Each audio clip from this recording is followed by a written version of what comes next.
Hello, everybody. Welcome to another video on History Vibe Podcast. And today I'm joined by Gary Goldberg. And Gary Goldberg got his PhD in physics at the University of Michigan in 1986. And he has a blog on Josephus called josephusblog.org. And I'll have the link in the description below and in the pinned comment so you can go check out his website. He has done a bit of work on Josephus, and he's well known for his work on the Testimonium Flavianum, the overlaps with the Emmaus narrative in Luke, and the connections he makes between the two. And we're going to be talking a bit about that today. And so with that being said, thank you for joining my History Vibe podcast, Dr. Gary Goldberg. Thank you. Thank you for asking me. Thank you for joining me. Glad to be here. Yeah, so you looked at the Testimonium Flavianum, you did some work on it, and you came to the conclusion that there is a substantial link between that and the Emmaus narrative in Luke. Can you tell everybody a bit about that? Yes. I've been interested in Josephus for a long time. I had no interest in the Testimonium. I had no interest in trying to explain it. So many people have written about it and speculated about it. It's pretty much a dead horse. People are going around in circles on it. What piqued my interest was not trying to explain the Testimonium, but trying to explain a strange anomaly in the Emmaus narrative of Luke. Mm.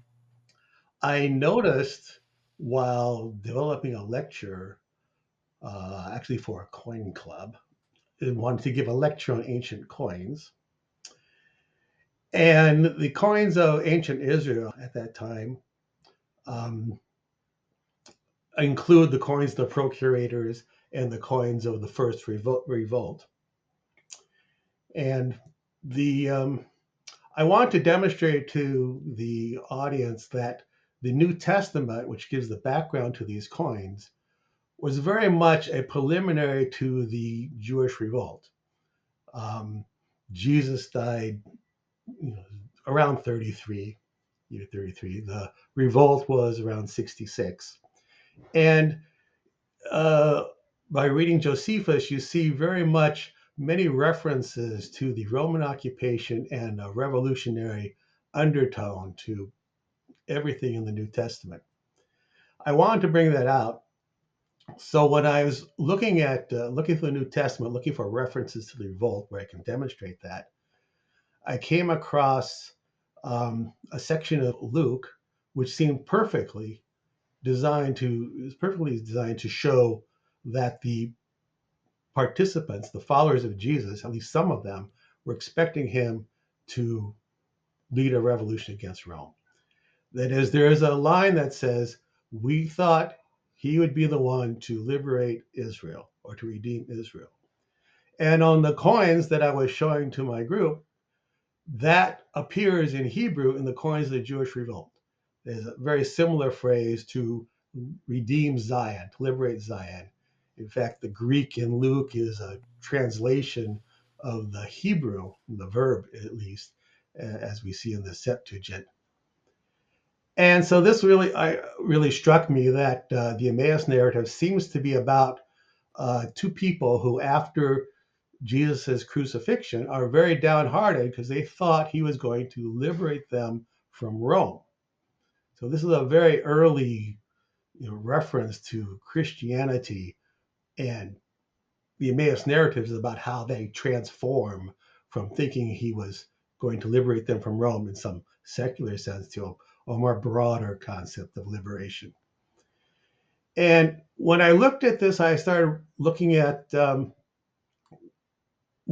context of that statement. What else was in that paragraph, that little section that would reference the revolt? And so I began to read it, and the narrative is about two people who are leaving Jerusalem downhearted, going to Emmaus, and a stranger meets them on the road and asks them, why are they so downhearted? And they ask, are you a stranger in Jerusalem that you have don't know what has happened there in these days. And students said, well, what things have happened? And they begin the things about Jesus, the Nazarene, who was a man prophet, mighty in deed and word. And what struck me is this man prophet thing. It's an odd phrase. It isn't always interpreted that way. I had a pretty literal interpretation. And something rang a bell with me, the man prophet and the deed phrase. And what I realized was that it was very similar to the Testimonium, which I otherwise had no interest in. But I had recently read, this was about 1990, I'd recently read John Mayer's article on the Testimonium. I was quite taken by his analysis. And so this was happened to be in my mind at the time. And I noticed that the Testimonium begins the same way, very similar, with Jesus as a man, not a man prophet, but a wise man, who was a worker of marvelous deeds, with the same word deed. And I thought that was a little odd. I began to compare the two passages phrase by phrase, and I would see that coincidences kept popping up. And I had I counted at least 20 at the time. And I wondered how had no one noticed this before? And since I'm an amateur in terms of biblical history. I'm not a professor in it, but I've studied it since childhood, really. I've studied Hebrew and Greek, self-taught since then, basically. In college,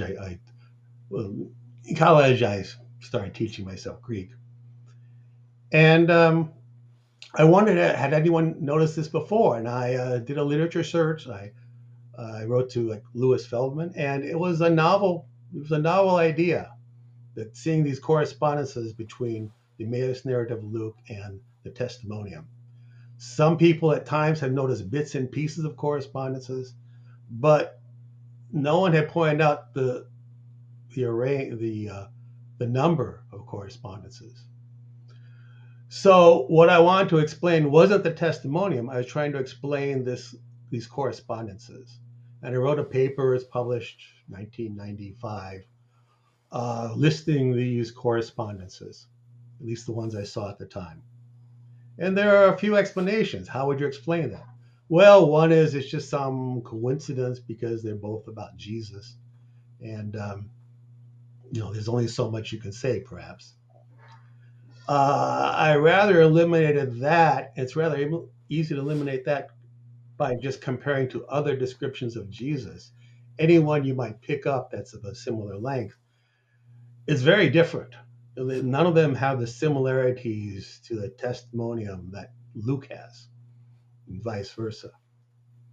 So it seems unlikely, why there'd be so much in such a short short paragraph. In the Testimonium, it's only 89 Greek words, and yet there's so many correspondences. So another explanation, which is the first one that I thought of, was that this is proof that Testimonia is a fake, which is what I always assumed about the Testimonium. The Testimonium says in Louis Feldman's translation that Jesus was the Messiah. Don't think that Josephus would say that. But as I gave it more thought, it seemed to me that that was an unlikely explanation. Why would someone imitate Josephus, by copying Luke and altering it a little bit? It didn't make much sense. And the third possible explanation is that it was Josephus who used either Luke or some similar source, that perhaps Josephus and Luke used the same source, some description of Jesus that got into the Emmaus narrative and got into the testimony, got into Josephus, or Josephus used Luke directly. These are the basic explanations. Um, so I left it at that for many years. And more recently, after I retired, I I went back to it and realized there's much more to say on this. Um, let me just let me bring up the testimony, and we'll take a look at more closely at it. Is that okay? Sure, Can I share my screen at all? of course. um, First, let me just read the testimonium to to people. Um, here's a here's a translation, a pretty literal translation. Bring this up. This is in the Jewish Antiquities, Book 18, section 16 through 63 to 64. And many translations, well, how it's translated depends on the viewpoint of the translator. It will depend on really what they think about Josephus, what they think about the authenticity of the testimonium. So here's what By this the way, section I'm of not seeing it. Jewish Antiquities says. I'm not sharing. I'm just going to read it. But how do I share? It's clicked in present, then you click share screen. Okay, so it reads: There happens about this time Jesus, a wise man, if man it is suitable to call him. For he was a worker of surprising deeds, a teacher of such people as receive truth with pleasure. And he won over many Jews as well as many of the Greeks. This was Christus. And when, upon an indictment by the principal men among us, Pilate had to a cross condemned him, those first loving him did not stop. For he appeared to them having a third day living again, the divine prophets these things and countless other wonders about him having foretold. And still to now, the group of the Christians, so named after this one, has not disappeared. So there are many problems with it when people criticize this as a work of Josephus. Often, this phrase about Christos is translated "He was the Christ," or even "He was the Messiah," which is very very provocative.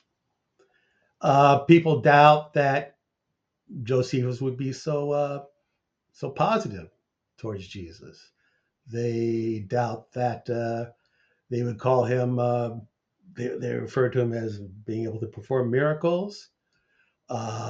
Question whether he was a man or that he appeared alive again, according to the prophets. This all sounded like very Christian elements, which Josephus could not possibly have written. And so, but that's been it's been there's been a lot of dispute about that. And the John Meyer article, which rather got me interested in the testimonium, um, brings up the topic of the fact that the the style of the testimonium matches the style of Josephus. Every word in it, um, in phrase, can be found elsewhere in Josephus. This was pointed out back, or I think the 17th century, 18th century, by the first developer of a concordance for Josephus, who, who pointed this out. And then Thackeray, in the early 20th century, also pointed it out, noting the style rather changed his mind that it's very difficult for someone to do that kind of forgery of Josephus. We do find forgeries of various kinds, but they're pretty easy to spot. People did not have the sophisticated techniques we have today. They did not have the computers and so on to do a very good forgery. So it would be rather extraordinary for someone to copy Josephus' style so much and then have such a blatantly Christian sounding paragraph, which gives the game away. So this is a kind of a paradox. And John Mayer's solution, very erudite solution, very impressive, was to say that there's perhaps an original Josephus description of Jesus, which someone later maybe tampered with, maybe added a few things, and that made it sound more Christian. For example, in particular, John Mayer suggests the entire last section about Jesus appearing alive and according to the prophets was added by some later forger. And it's an impressive analysis because he does the word studies. He looks at the frequency of each phrase in the Testimonium and explains how often it's used in Josephus. And it gives you the point of view that this is not something to be ignored. It seems like there's some authentic core. However, the Myers analysis does have the problem that the very sections that he say were added by some later forger also conform to Josephus's style. So why does he say those are forgeries? Well, like all the other Testimonium critics before him, he says that he thinks he knows what Josephus should have written about Jesus. Alice Wheely, in her History of the Testimonium, an excellent book going from its beginnings to about 1990, pointed out that all the critics go at the Testimonium by asking what Josephus should have written about Jesus. And yet we don't really know what he should have written, and that rather puts the question backwards. We should be reading Josephus to find out what he thought about Jesus. If you impose your own idea what he thought about Jesus on it, you're putting the cart before the horse. So in any case, this is the kind of analysis that goes around in circles for the Testimonium. But what I wanted to bring out was that the Luke's Emmaus narrative. Let me just find this here. Yeah, make it bigger. Does that look good on your screen? Oh yeah, much better. Okay. This is Luke chapter 24, 18 through 27. And I've got some highlighting in here to compare with the Testimonium, but ignoring the highlighting for now, I'll just read what Luke says about Josephus. It says, the things happening in it, Jerusalem, in these days. And he said to them, what things? And they said to him, the things about Jesus the Nazarene, who was a prophet, man, mighty in deed and word before God and all the people, and how delivered him, the chief priests and leaders of us, to a judgment of death and crucified him. But we were hoping that he is the one about to redeem Israel. And with all these things brings this third day since these things occurred. And some women astounded us who had been early at the tomb and not finding the body, came saying they had seen a vision of angels who said he lived. And some of those went with us to the tomb and found as the women said, but saw him not. And he said to them, the stranger said to them, O senseless ones and slow of heart to believe in all that the prophets have spoken. Were not these things necessary to suffer the Christ and enter into his glory? And from Moses and all the prophets, he interpreted to them in all the scriptures the things about himself. So offhand, you can see why people don't, for 2,000 years, and not say that this had much to do with the Testimonium, other than the general descriptions of Jesus. The reason is because the language is so different. When people have been studying the New Testament for all these centuries, they do notice that the Synoptic Gospels have these parallel passages, and usually the language is almost identical between one gospel and another. And so that's how they would know that one gospel used another or used the same source. This is not like that. This is not. This is nothing like looking like Testimonium is someone copying Luke. No one has copied Luke and just dropped it, word for word into Josephus' Antiquities. Instead, it's been transformed, and that transformation is actually exactly what you would expect Josephus to do with his source. I would say that, put it this way, we don't know what Josephus should have written about Jesus. Like what most people would try to say when they say they don't like the testimony, they say Josephus should have written this or that about Jesus. We don't know what he should have written, but we do absolutely know how he should have written about Jesus. We know that from many, many decades of studies of how Josephus wrote, and in the Antiquities in particular, he wrote by taking reliable sources and paraphrasing them.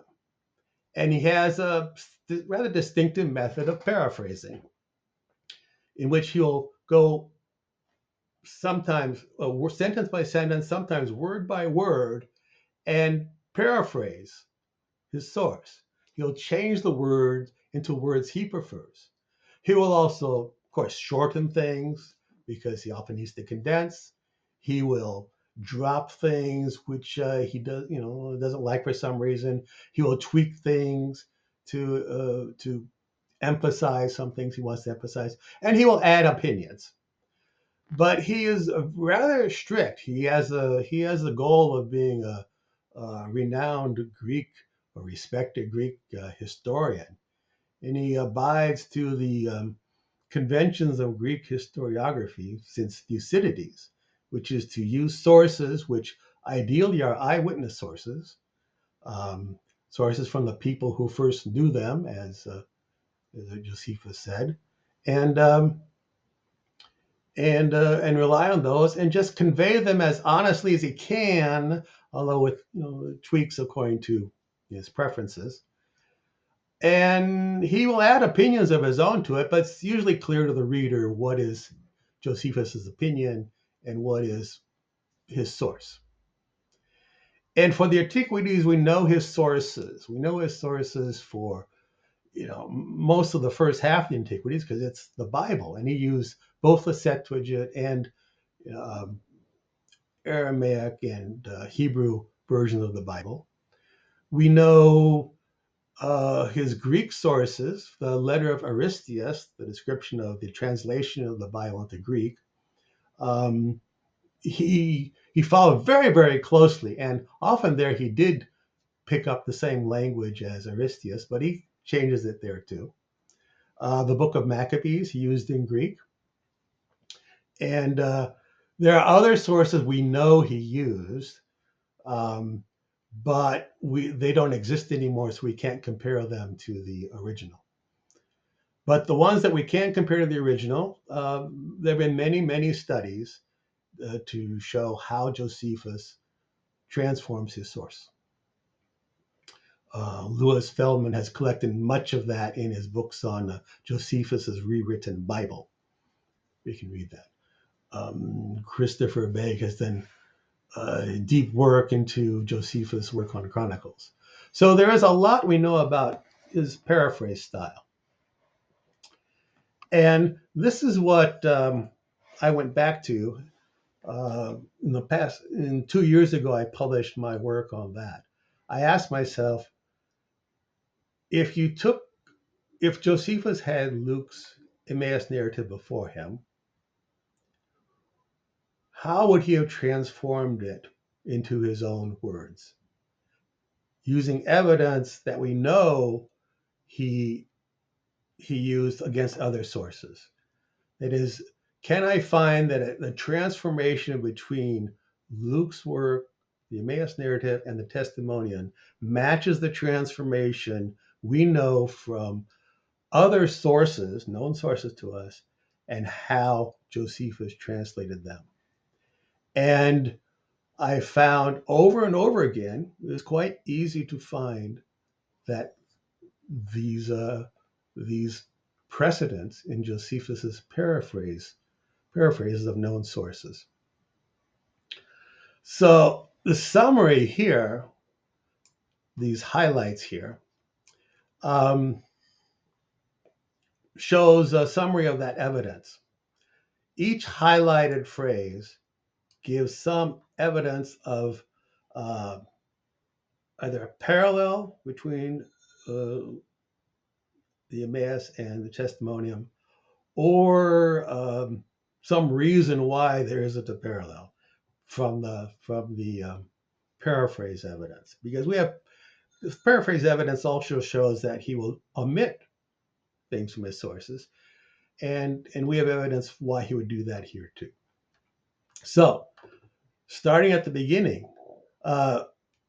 we have in green, all the green words are words adoptions, where there is in Emmaus a word in the testimony which is a cognate of the word Luke uses. And in green, these are those words that appear. And this is a rather large number in such a short, comparing two short paragraphs, these two texts. You can't find that in other texts on Jesus, such similarities. Green means that we actually, not only are these parallels between the two texts, both in word and in proximate position, but also there's evidence in Josephus of the work of him adopting this word from his source and carrying it over. Many times he does just take a word from his source, tweaking the grammar often to meet to fit into the senses. So the green ones actually are not just parallels, but they are parallels with paraphrase evidence. And I've listed that evidence in my paper from 2 years ago in the Journal for the Study of the Historical Jesus. In blue are not actual words, but are phrase substitutions. So in blue, you see these are phrases that appear in a testimonium also, about in the same position, and which we know fit the changes that Josephus has made to these phrases. And that's one of the things why people don't see offhand why the testimony is like Luke, because they see these differences. But what isn't apparent until you check into the sources is that these differences are known from Josephus's other writings. For example, in these days, in Luke, again, it's a small phrase, but it's something that Josephus would pick up, and he would put it into his own form. I'll show you that by showing you a synopsis of the two texts. Chief priests and leaders. In Luke, Josephus changes to the principal men among us, which he does in other places where leaders or chief priests are mentioned in his sources. He'll refer to them as the principal ones. And so on. Amber, again, these are parallels with the testimonium in order and general sense. There is some support for them as paraphrases, seeing other sources where the same transformations occur. Red, this is the only one where I did not find a source with this kind of phrase, judgment of death, that Josephus transforms. But there is nonetheless a parallel phrase in the testimonium. And then gray, those are some things that have been omitted. They don't appear in the testimonium, but there is paraphrase evidence from other sources that this is the kind of thing that Josephus omits. Some characteristic of some tribal affiliation or what have you. Um, and angels, vision of angels is something he tends to omit from that appear in the sources. In general, this whole flashback to the tomb tended to be omitted in the Testimonium, and you can see where this is one of the things that Josephus would again omit just on general principles. It's kind of a side, a side story. So, I'd like to show then the synopsis of the two, so you can see these transformations. Do you have any questions so far? Like me to Yeah, I do go have into some? one. So, Mm-hmm. when Josephus encounters the Emmaus narrative, whether that be in Luke or something else, do you think it jumped out at Josephus like, huh, this is a nice little summary about Jesus? It kind of summarizes Jesus's ministry somewhat. Maybe I can, maybe that can, maybe I can insert it into my text and transform it a little bit, as it usually does, as you're pointing out. But do you think it jumped out of him as a nice summary of Jesus? Well, that's of course very hard to say how something came to him. Um, all I can do is give a suspicion, and my suspicion is that he wasn't terribly interested in Christians, but he knew, perhaps he knew some of them, or he knew people who knew them, and he felt he needed to write something about the Christians because they were becoming more prominent by the time he wrote the Antiquities. Not when he wrote the war, much earlier, though, the Jewish war. But by the time he was writing the Antiquities, published, finished 93, year 93, the Christians were well known. And he needed to write something, but he might not have known how. And it would have been logical for him to ask somebody, ask a Christian or a friend of a Christian, can you just give me something that I can use to put it in? It could be even that a Christian came to him and said, we know you're writing a history of Judea. Please mention Jesus here. It could have actually been someone, kind of marketing. They thought we need, Josephus was famous as a historian then. Maybe they needed to have Christianity marketed in a, at least a neutral way. They want to make sure he doesn't say anything bad about them because they're under a lot of pressure. Or it could even be someone rather wealthy that he knew, a wealthy Jew, or could be a solid Jew who was very interested in the ideas of the Christians and who might have said, you really should, write something and kind of be nice to them because, if you're mean to them, who knows what, oppression might result. So I rather think he had some connections to Christians, and he basically was asked, he either asked them or someone asked him to please have this summary. Here's a nice, and I can imagine if a Christian brought him this, they'd say, here, this is the essence of what we think. This point here is where we went from thinking of Jesus as a prophet who might have freed us from Israel, and we went to believing he was more than that through this encounter at Emmaus, this encounter after death. This is like the core event.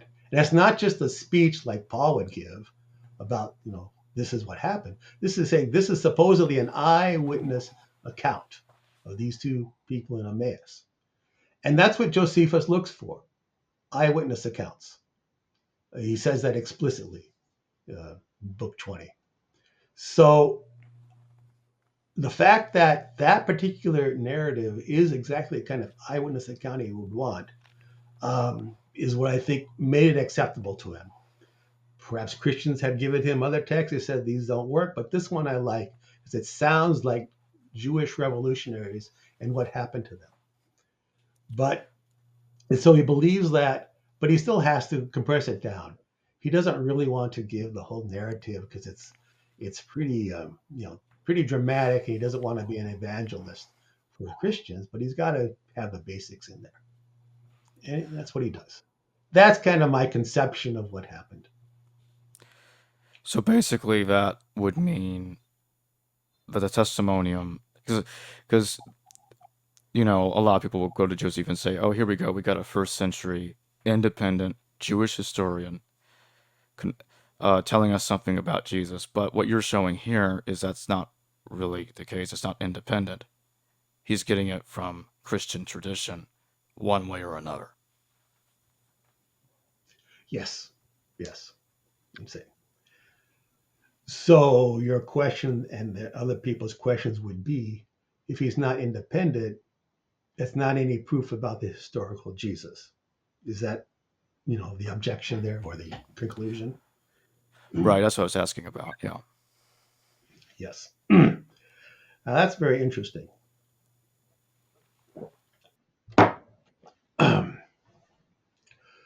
What does it mean that Josephus used this?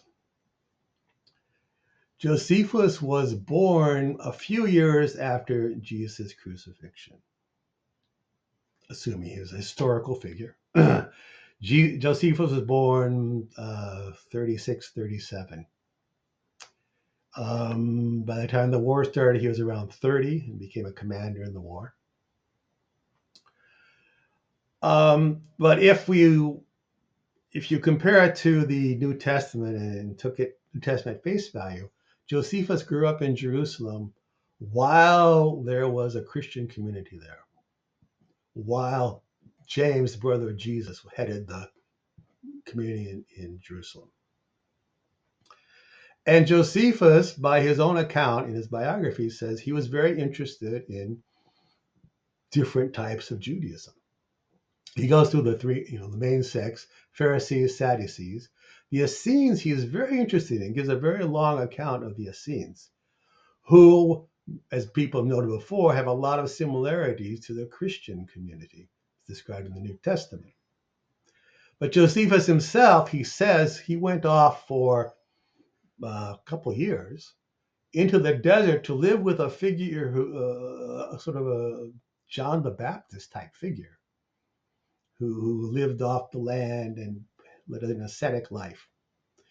So Josephus had an interest in, varieties of Judaism, and he was searching as a young man, as a teenager, for which one he would follow. He would know about Christians if they existed, okay? And he would know if Christians did not exist. Also, his father was, according to Josephus, one of the most notable men in Jerusalem. He was a priestly family and of royal family from the Hasmoneans.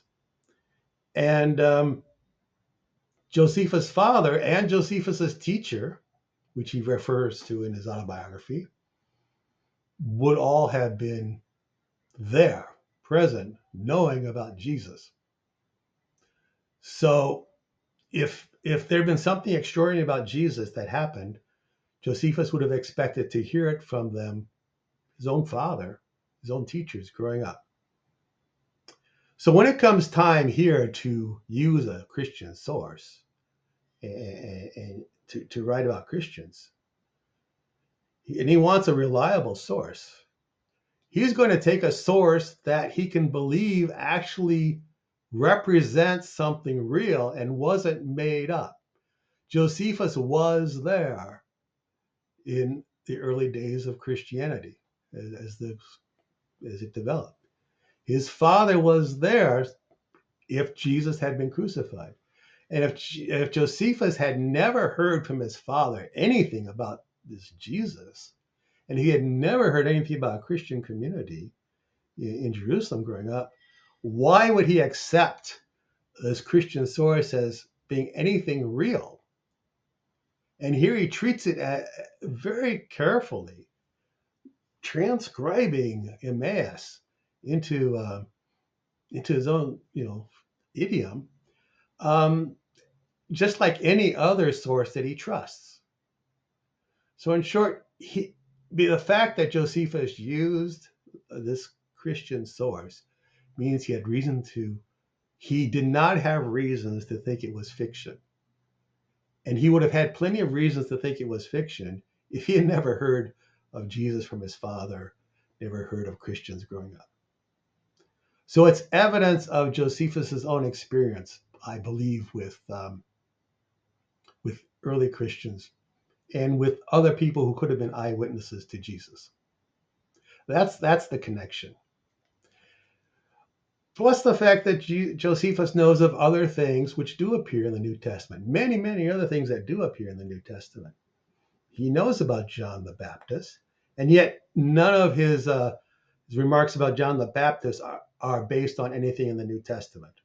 They have similarities, but it's clearly from some other source than a New Testament source. His account of the death of James, the brother of Jesus, in the year around 64, shortly before the war, is significant also. Most scholars do accept that account is legitimate. It does not come from a Christian source we know of. But it refers to James as the brother of Jesus, the so-called Christ.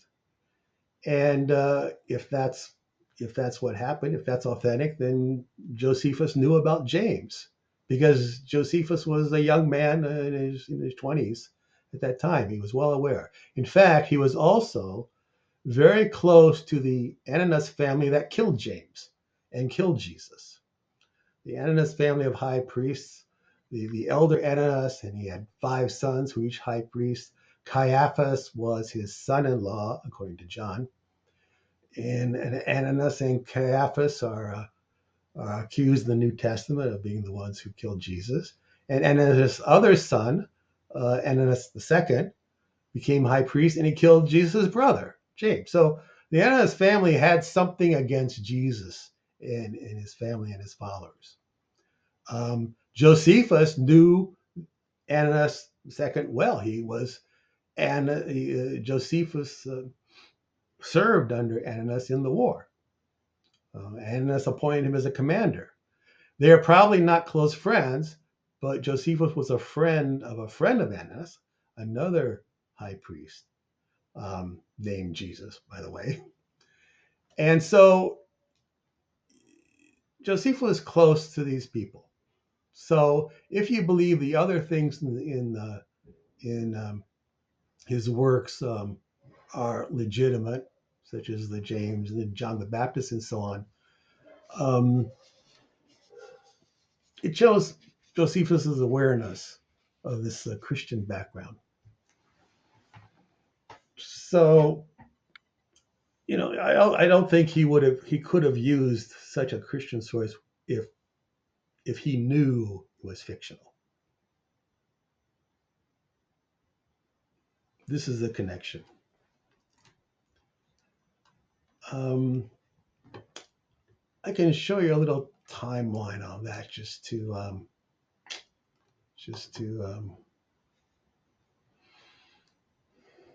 let's see here. Okay.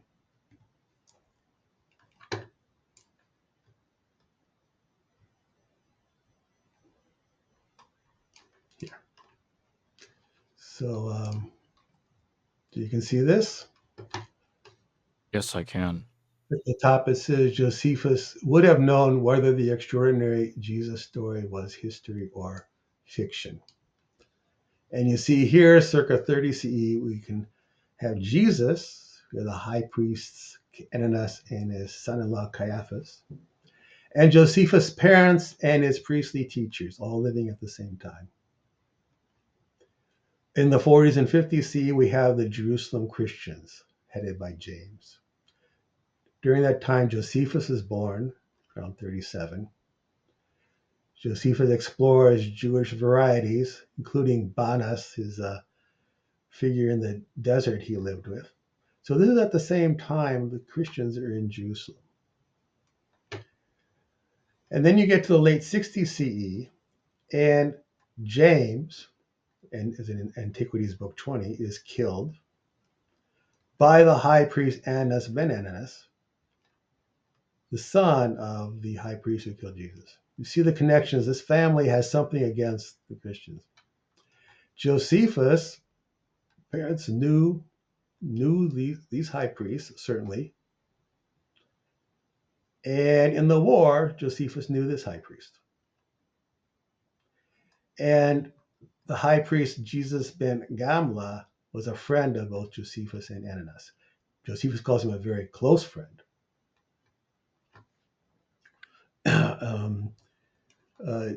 Jesus ben Gamla succeeded Annas because Annas was deposed for killing James. The people of Jerusalem were so upset that Annas took this step against James that they asked the newly arrived procurator, who hadn't been there.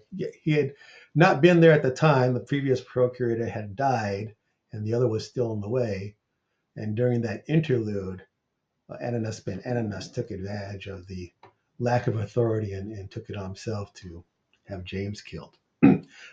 The people objected to that, including apparently Pharisees and other high leaders, rabbis. And so when the new governor came, he deposed Annas and he was replaced by Jesus ben Gamla. So Josephus, was very interested, of course, in these goings on. So if there is any truth at all for there being some Christian community in Jerusalem at the time, Josephus would know about it, and he must have, known that the work he was given for the Emmaus narrative was not fiction, not pure fiction. It's probably in its outline matched what he could remember from growing up in Jerusalem. But he would not trust his memory. He would not trust his knowledge. He needed an actual source to use in his history. In fact, if he had just been writing from his own knowledge, we probably should trust it less, because we would like to see what source he had.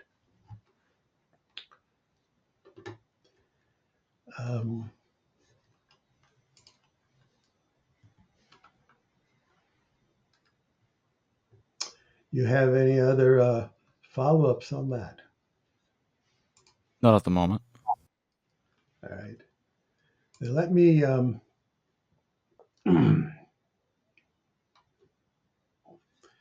let me show you now the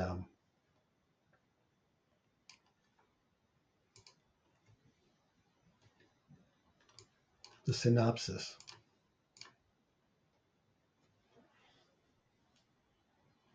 This is what they look like side by side. So this is where you get the highlighted slide I showed you before. So I label the correspondences here. Luke starts, the things happening in these days, and he said, then what things? And they said to him, the things about. And Josephus says, there happens about this time. These are two correspondences, happens and in these days. And these seem trivial. You might say, well, this is not an important correspondence, except that we do see these correspondences in other parallels, in other paraphrases of Josephus. He does pick up these kinds of phrases from his source. So the fact that it's so small and it's picked up by Josephus supports, I would say, that this is a source. In Luke, that says Jesus the Nazarene, who was a prophet man, anir prophetis. Josephus, Jesus, a wise man, uses sophos anir. That's three more correspondences: Jesus, man, and prophet or wise. And the change from prophet to wise, well, you can imagine why Josephus would do this. He did not call anyone a prophet in his current day. Wise is probably the closest thing to it. Jesus was mighty indeed. In the Testimonium, he was a worker of surprising deeds.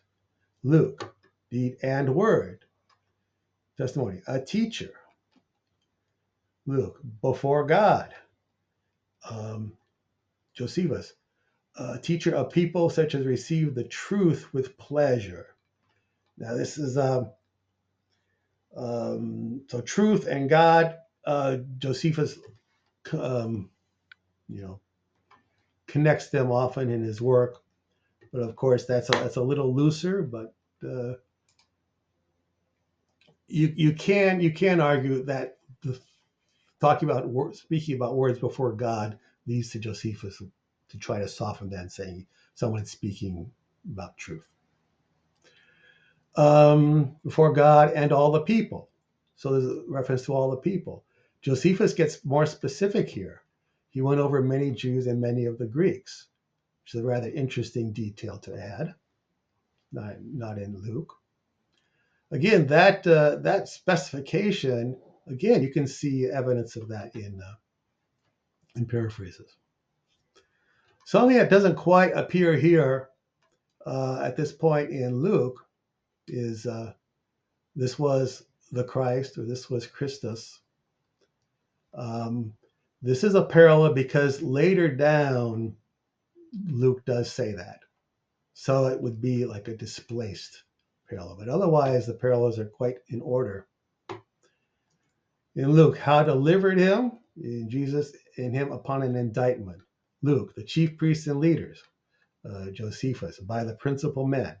Luke, of us. Josephus, among us. Now that's again a small word which seems quite telling.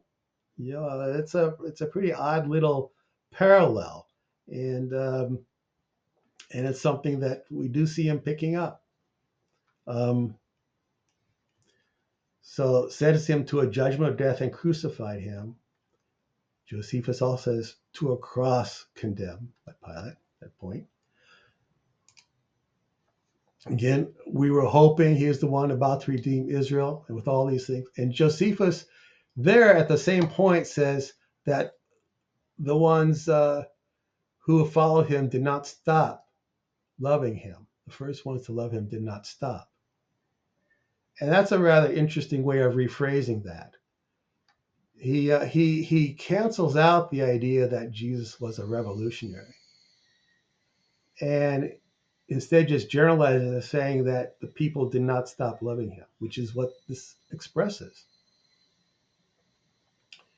And so then comes the appearance alive. We appear to them. So this whole section of women at the tomb. Well, is omitted, but the whole Emmaus narrative is about Jesus appearing to them. So it kind of summarizes what's going on in the Emmaus narrative without having to actually dramatize it like Luke does. This parallel is perhaps the most interesting one, most telling one. That today brings this third day in Luke. Today brings this third day since these things happened. Josephus has, he appeared to them having a third day. What's so significant about this is that in every other reference to Jesus' resurrection, with I think one exception in Mark, the phrase is, he appeared on the third day. It's in all the creeds. It's everywhere. On the third day. It's a preposition. But in Luke, you're using a verb with the third day as in the accusative, as the object of the verb. And here also in Josephus, we have a verb with the third day as the object in the accusative. And these are the only two texts in all of Christianity where you see that construction. And that alone, you might think needs some explanation. You can see why Luke is different from other creeds, because the Emmaus narrative is unique in that it's happening on that third day. So he's emphasizing this is happening now, these people, this third day. So that's why he's using the verb there. Why is Josephus saying this? He appeared having a third day. The translation is a little difficult to say. It often can mean like he was celebrating a third day or observing a third day, as if some sort of holiday. But you can see that Josephus is perhaps not quite sure what Luke means there. Brings his third day. Does that mean Jesus lived longer than the third day? Was he seen after the third day? What does that mean? And I think Josephus was trying to stay as close as he could to Luke here because he didn't really understand the extent to which Jesus appeared to disciples. So he just modified it so it wasn't in this dramatic form, and that's it. I mean, that's the best explanation I can certainly think of why these two texts would be unique in a description of Jesus would appear. And if someone else has a better explanation of this, so you can always wave your hands and say coincidence. But you can't say forgery because a forger of the late second or third centuries would not have said third day in that sense. They would have said on the third day without thinking twice. It's so all right. So it's to finish off. They saw him living again. The word living appears in both. And then this is the interesting thing, which John Meyer did not believe Josephus could have written. The fact that he connects the Jesus appearing alive again with the prophecies. And in Luke, we have how slow you are to believe in all that the prophets have spoken. And the parallel in the position in Testimony is the divine prophets, these things, and countless other wonders about him have foretold. So the word prophet appears in both. Something to do with speaking appears in both. Some interesting details is all when he gets down to all. So were not these things necessary to suffer Christos and to enter into his glory? And from Moses and all the prophets, he interpreted them in all the scriptures the things about himself. So this all is repeated, and it appears over in Josephus as 1,000, countless, countless other wonders about him having foretold.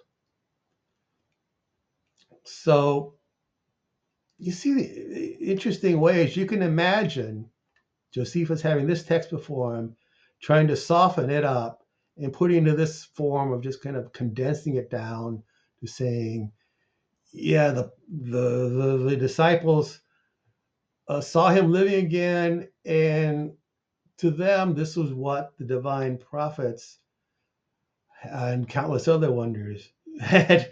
Divine prophets had foretold these things and countless other wonders. Such little words like these things. I didn't boldface it here, but tauta. Oopsie. Again, it's another little word which is odd because it appears in both in the same place. And so am I. Oh, go ahead.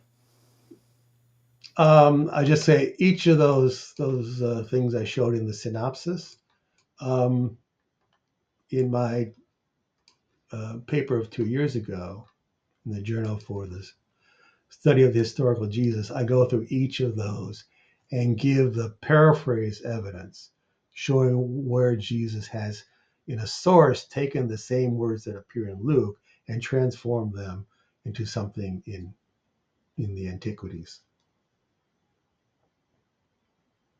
And that is what's so compelling, I think. That I think it requires explanation. So you have not only all these parallels in word and concept and order between Testimony and Luke, we have the paraphrase evidence of what we actually know Josephus did with his sources. And I don't see how you can explain that in any other way than as it is a paraphrase, and that's certainly the simplest explanation. It's hard to explain a forger doing that or rewriting Luke. Why would he rewrite Luke? And if a forger did rewrite Luke, why would a forger go to such trouble to copy Josephus's paraphrase methods, which takes really computer databases to know, to understand? That is a very interesting point because proponents of the interpolation idea will say that the language that they see language that parallel Eusebius, and they'll say that either Eusebius or someone else like him in the 4th century, early 4th century CE, added that passage to Josephus and is imitating Luke and Josephus' style simultaneously in that process. But it'd be very difficult for that kind of process to replicate these paraphrase transformations. It's I can't see how that would happen. I don't think Eusebius. There's other evidence that Eusebius did that kind of stylistic copying of anybody. And the question is, why go back to Luke? Someone in the 4th century perfectly well knows what the New Testament says about Jesus. They could write their own little summary. Why such a simple one? You can ask all these questions, but this more gets into talking about the testimonium itself and its structure. Whereas I think the real question is, you know, you know, how to explain this correspondence between Luke and Josephus, including the paraphrase evidence. And if you want to argue that Eusebius could have done that, I'd like to hear the argument, but I don't see any evidence that he could have done such a thing.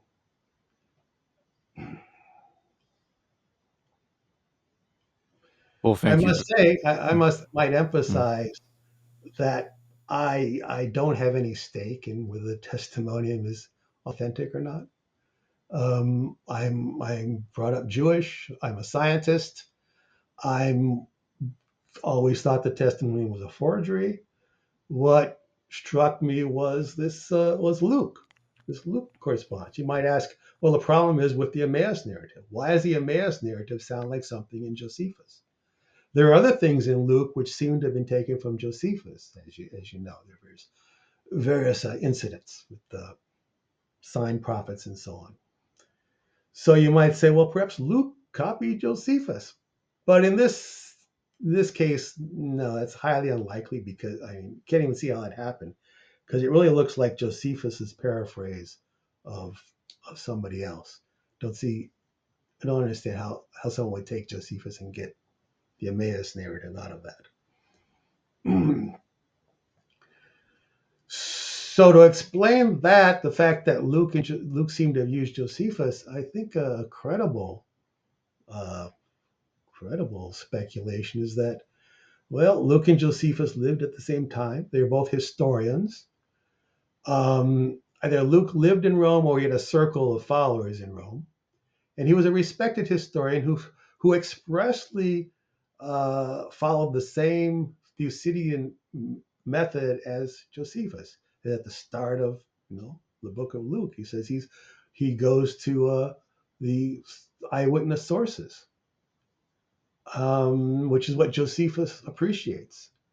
So that may have actually been something that led Josephus to respect Luke. And there may have been some exchange, some small exchange of, you know, text, notes, or something between Josephus and Luke's circle while the Antiquities is being written. And it could be a two-way street. We're pretty, there's some good arguments that Luke did base some of his passages on Josephus, but kind of at a distance, kind of inaccurately. So why not the other way? And the reason is one thing to emphasize there. Although the Antiquities is finally published in year 93, that's not when it was available. The Rowan publishing isn't happening at a book party all one day. It happens over many years as the authors will often send out parts of their work to friends for comment. They'll have public readings and so on. There's ample opportunity for an exchange long before the final publication of the Antiquities.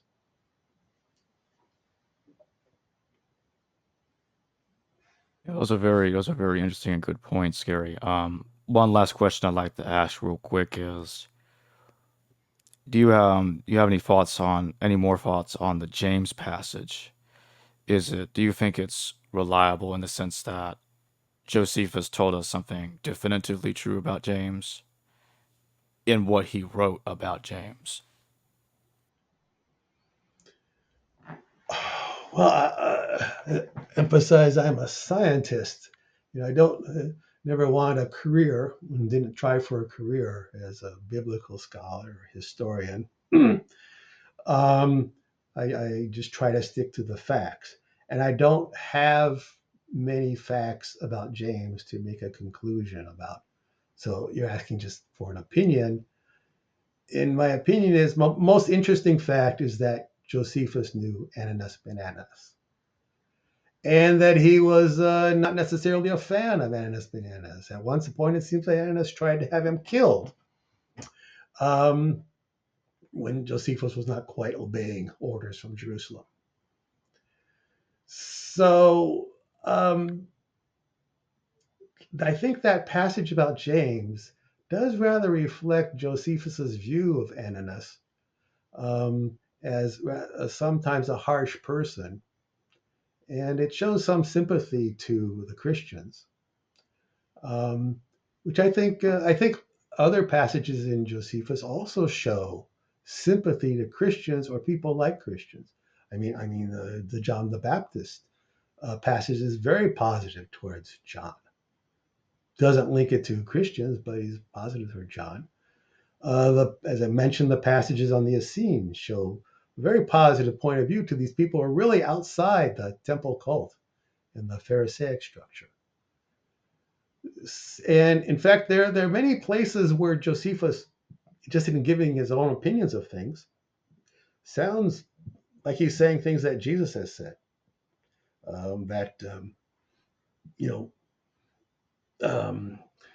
Loyalty, mercy, justice are more important than temple sacrifices, for example. So there's no intrinsic reason why you would think that Josephus needs to be hostile to James.